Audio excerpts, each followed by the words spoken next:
এই রাজ্যে পিসি ভাইপোর বিরুদ্ধে কিছু বলা যাবে না। পিসি ভাইপো যাকে যা খুশি গালাগাল দিতে পারে, কাঁচা খিস্তি দিতে পারে, যাকে যা খুশি মানে কেস খাওয়াতে পারে, চুরি করতে পারে, ডাকাতি করতে পারে, লুটতে পারে, সব চলবে। কিন্তু তাদের বিরুদ্ধে আপনি কিছু বলতে পারবেন না। বলতে গেলেই আপনার বিরুদ্ধে শাসকের আইন প্রয়োগ হবে। অর্থাৎ আপনার নামে ফলস কেস দেওয়া হবে, আপনার নামে ব্যাংক অ্যাকাউন্ট আপনার পুলিশ ফ্রিজ করে দেবে, বাড়িতে এসে পুলিশ আপনাকে হেনস্থা করবে, তুলে নিয়ে যাবে, বিভিন্নভাবে হাত পা বন্ধ করার চেষ্টা করা যাবে। এবং সেই পরিস্থিতি এমন পর্যায়ে পৌঁছেছিল যে জাতীয় মানবাধিকার কমিশন পর্যন্ত অবধি এসে বাংলায় দাঁড়িয়ে তাদেরকে বলতে হয়েছিল এই রাজ্যে আইনের শাসন চলছে না, শাসকের আইন চলছে। আর সেই পরিস্থিতি আরও প্রবল হয়েছিল যখন আমরা দেখলাম যে সংবিধানের অন্যতম প্রধান স্তম্ভ বিচার ব্যবস্থাকে এরা ছিন্ন ভিন্ন করে দিতে চাইছে। কেননা এরা যে চুরি বাটপারি ডাকাতি করেছে, যেভাবে বাংলাকে লুটেছে, তাতে গোটা বাংলার মানুষ একটা জিনিসই চাইছে, এদের শাস্তি হোক, এরা জেলে যাক। আর সেই জেলে যাওয়ার ব্যাপারে সাধারণ মানুষের যেটা বক্তব্য রয়েছে যে কোথাও বোধহয় সেটিং টেটিং আছে, কারুর বোধহয় আশীর্বাদের হাত মাথায় আছে, নাহলে এত দেরি লাগবে কেন। কিন্তু যার যেখানেই থাক, বিচার ব্যবস্থা আছে বলে এখনও এই রাজ্যে শাসকের আইন প্রযুক্ত হয়নি। তার পাশাপাশি এই যে পিসি ভাইপো একদিন জেলে যেতে পারে, এই আশাটা মানুষের মধ্যে জেগে আছে। আর মানুষের মধ্যে আছে কি না আছে তার থেকেও বড় কথা, এই আদালতের বিচার ব্যবস্থার জন্য যে তাদের অপকর্মের ফল একদিন তাদেরকে ভুগতে হবে, এটা পিসি ভাইপো খুব হাড়ে হাড়ে বুঝছে। আর সেই জন্য এই বিচার ব্যবস্থাকে ছিন্ন ভিন্ন করার চেষ্টা চলছে। কখনো বিচারপতিদের বিরুদ্ধে অশালীন আক্রমণ, কখনো বিচার ব্যবস্থার বিরুদ্ধে এমন সব শব্দ প্রয়োগ যাতে মানুষের বিচার ব্যবস্থার প্রতি আস্থা উঠে যায়।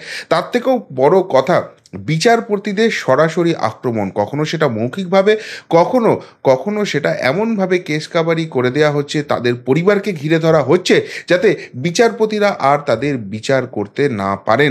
তারাও ভয় পেয়ে যান যে বাবা, এই পিসি ভাইপো হচ্ছে আসল গুন্ডা, এই গুন্ডাদের বিরুদ্ধে কিছু করতে গেলে আমাদের সমস্যার সম্মুখীন পড়ে যেতে হবে। এই রকম জঙ্গলরাজ তৈরি করার চেষ্টা চলছে এই রাজ্যে। আর আজকে সুপ্রিম কোর্ট ঠাস ঠাস ঠাস করে আবারও পিসি ভাইপোর গালে 3টে সজোরে থাপ্পড় মারল আর বলল, পিসি ভাইপো তোমাদের গুন্ডামি চলবে না, তোমাদের শয়তানি চলবে না। এখনও পশ্চিমবঙ্গ ভারতবর্ষের একটা অবিচ্ছেদ্য অঙ্গরাজ্য এবং ভারতীয় সংবিধান এবং আইন অনুযায়ী পশ্চিমবঙ্গে চলতে হবে, বেশি বাড়াবাড়ি করো না। আর এই জিনিস যখন আজকে স্পষ্ট হয়ে গেল, তার পাশাপাশি দুটো জিনিস আজকে অত্যন্তভাবে চোখে পড়ল। নাম্বার ওয়ান, এই পিসি ভাইপোর এত বড় খবর, সেটা কিন্তু একটি নির্দিষ্ট সংবাদ মাধ্যম, যেটা পড়তে হয় না হলে পিছিয়ে পড়তে হয়, তারা কিন্তু পুরোপুরি এড়িয়ে গেল, কিছুতেই কভার করলো না। কেন, কোন জাদু বলে? এবং এই নির্বাচনী প্রক্রিয়াটাই পিসি ভাইপোকে অ্যাডভান্টেজ দিতে সন্দেশখালী কাণ্ড থেকে শুরু করে বিভিন্ন ব্যাপার, যেভাবে প্রোপাগান্ডা তারা তৈরি করছে, যেভাবে ছদ্ম পিসি ভাইপো বিরোধী সেজে অ্যাকচুয়ালি পিসি ভাইপোকে তারা হেল্প করছে, এই ঘটনায় তার একটা বড় প্রমাণ হিসেবে উঠে এলো। এবং তার পাশাপাশি এই যে বিচারপতিদের প্রতি এইভাবে ভয় দেখানোর চেষ্টা, সেটা সুপ্রিম কোর্টও যখন আটকে দিল, সেখানেও যখন চিরে ভিজল না, তাহলে আগামী 12ই জুন একটি মামলার শুনানি আছে, সেই দিনই কি তিহার যাত্রাটা নিশ্চিত হবে? ঘিরে ধরাটা আরও বড় করে হয়ে যাবে? কড়া ডোজটা সেদিনকে কি পড়বে? সেই জল্পনাও কিন্তু নতুন করে শুরু হয়ে গেল। নমস্কার, প্রিয়বন্ধু মিডিয়ায় আপনাদের স্বাগত এবং আপনারা দেখছেন প্রিয়বন্ধু বাংলা, সত্যের সন্ধানে সর্বদা আমি শুদ্ধশীল। কোন প্রসঙ্গে কথা বলছি এই প্রসঙ্গে। জাস্টিস অমৃতা সিনহা, বিচারপতি অমৃতা সিনহা স্বামীর বিরুদ্ধে করা মামলা খারিজ করল সুপ্রিম কোর্ট। TV9 বাংলার এই খবর, বিভিন্ন সংবাদ মাধ্যমে খবরটা এসেছে, কিন্তু একটি বিশেষ সংবাদ মাধ্যম যারা সবসময় নাকি এগিয়ে থাকে, এগিয়ে রাখে, কি ব্যাপারে, কোন ব্যাপারে, সেটা আপনারাই বিচার করুন। তারা কিন্তু কোনো কভারেজ দেয়নি এই খবরের। কেন? প্রশ্নটা করুন, ভাবুন, ভাবা প্র্যাকটিস করুন। এবার যে ঘটনাটা ঘটেছে, আপনারা জানেন যে এই জাস্টিস অমৃতা সিনহা, যাকে জাস্টিসের মা দুর্গা বলে গোটা বাংলা কার্যত মেনে নিয়েছে, কোনো ভণ্ড ভাইপো যদি থাকে, কোনো শয়তান পিসি যদি থাকে, তাদেরকে যদি কেউ টাইট দিতে পারেন, তিনি এই মা দুর্গা, তিনি জাস্টিসের মা দুর্গা, এটা গোটা বাংলা বিশ্বাস করতে শুরু করেছে। এবং গোটা বাংলা কি ভাবলো না ভাবলো, তার থেকেও অত্যন্ত গুরুত্বপূর্ণ, ওই শয়তান পিসি ভাইপো, তারা বুঝে গেছে তাদের শয়তানির খেল খতম হয়ে যাবে এনার হাত ধরে। এবং এবং কোনো জায়গা থেকেই কোনো বাঁচার কোনো জায়গা নেই। তাই বিভিন্নভাবে ভয় দেখানোর চেষ্টা করা হচ্ছে এবং সর্বোচ্চভাবে যেটা শুরু হয়েছে সেটা হচ্ছে তার ফ্যামিলিকে অ্যাটাক করা। তার স্বামী প্রতাপচন্দ্র দে, তিনি একজন পেশায় আইনজীবী এবং তিনি একটি মামলা লড়ছেন এবং সেখানে শোনা যাচ্ছে যে পুলিশ থেকে শুরু করে সিআইডি তার পিছনে হাত ধুয়ে পড়েছে। তাকে জেরার নামে ডেকে হেনস্থা করা হচ্ছে এবং জেরা আলটিমেটলি কিছু হচ্ছে না, তাকে মানসিকভাবে নির্যাতন করে লিখিয়ে নেওয়ার চেষ্টা করা হচ্ছে যে জাস্টিস অমৃতা সিনহা বায়াস্ট এবং এই যে ভণ্ড ভাইপো এবং পিসি আছে তাদের বিরুদ্ধে যেসব মামলা টামলা হচ্ছে, যেসব কেসকাবারি হচ্ছে, সেখানে যেসব রায় বা নির্দেশ তিনি দিচ্ছেন সেগুলো রাজনৈতিক উদ্দেশ্য প্রণোদিতভাবে। মেন এজেন্ডা এইখানে এবং সেই জায়গা থেকে জাস্টিস সিনহাকে সরিয়ে দিতে হবে, না হলে সারে সর্বনাশ।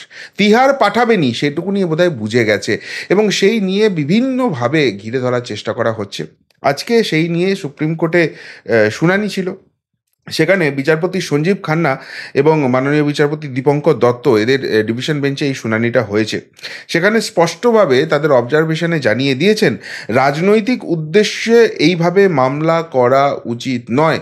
অর্থাৎ এটা যে পিসি ভাইপোর শয়তানি ছিল এবং এটা রাজনৈতিক উদ্দেশ্য প্রণোদিত, এই শব্দটা বাংলায় আমরা খুবভাবে শুনছি না? রাজনৈতিক উদ্দেশ্য প্রণোদিত, রাজনৈতিকভাবে পারছে না তাই রাজনৈতিক প্রতিহিংসা করছে। কারা করছে সেটা সুপ্রিম কোর্টও আজকে কার্যত আঙুল তুলে দেখিয়ে দিল। এইসব এখন অবধি যাদের বিরুদ্ধে অভিযোগ করা হয় সেই বিজেপি, তারা রাজনৈতিক প্রতিহিংসা করছে এমন কোনো রকম কিছু পাওয়া যায়নি। কিন্তু যারা অভিযোগগুলো করে তারাই যে আসলে রাজনৈতিক প্রতিহিংসা করে আজকে সুপ্রিম কোর্ট তাদের অবজারভেশনে বলে দিল। এরপর তারা যেটা বলেন তাদের অবজারভেশনে, যে এফআইআর দায়ের নিয়ে রাজনীতি করবেন না। অর্থাৎ এখানে রাজ্য সরকার বা সিআইডি বা রাজ্য পুলিশ যে কাজটা করছে তার মধ্যে স্পষ্টভাবে রাজনীতি রয়েছে, এটা সুপ্রিম কোর্ট বুঝে গেছে। সুপ্রিম কোর্ট আরও বলেছে আজকে চার্জশিট দাখিল হয়ে গিয়েছে, আইনকে আইনের পথে চলতে দিন। অর্থাৎ এই রাজ্যে যে বিভিন্নভাবে বিভিন্ন ঘটনা ঘটে, যে কথা বলে শুরু করলাম এই প্রতিবেদন, যে এই রাজ্যে পিসি ভাইপোর বিরোধিতা করা যাবে না।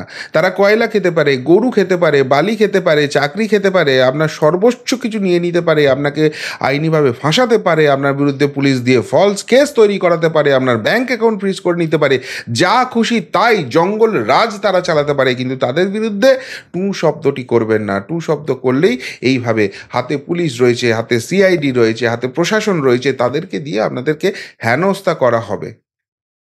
এবং এই জায়গাটাই এখন সব থেকে অস্বস্তির জায়গা হয়ে দাঁড়িয়েছিল। কিন্তু জাস্টিস সিনহা তারপরেও যেভাবে মেরুদণ্ড ঋজু রেখে, দৃঢ় রেখে তিনি বিচার প্রক্রিয়াটা চালিয়ে যাচ্ছেন এবং যে মামলায় রয়েছে সেখানে তিনি যে রায়গুলো দিচ্ছেন, হ্যাটস অফ, কুর্নিশ তাকে।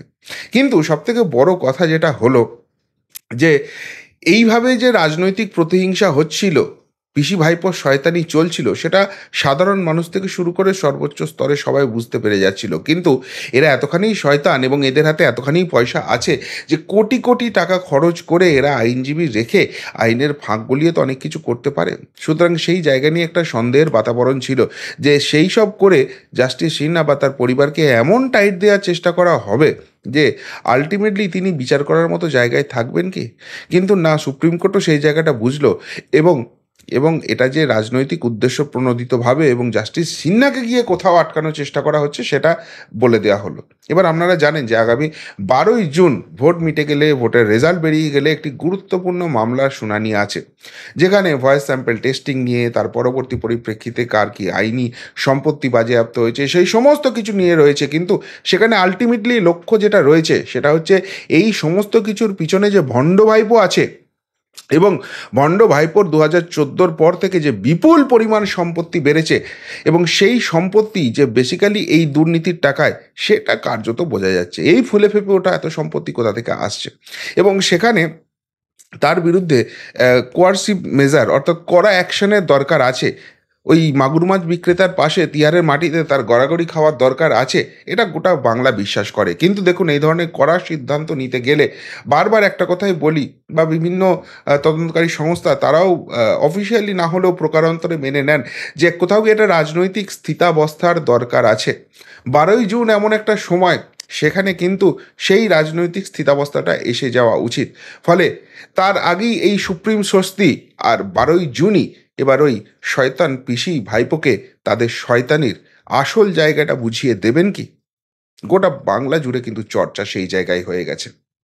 কিন্তু সেদিনকে যাই হোক নাই হোক, আজকে এগিয়ে থাকা সংবাদ মাধ্যমের মুখোশ যেরকম খুলে গেল, তার পাশাপাশি পিসি ভাইপো যে রাজনৈতিকভাবে কতখানি শয়তানি করতে পারে সেটাও কিন্তু সুপ্রিম কোর্টে কার্যত এস্টাবলিশ হয়ে গেল।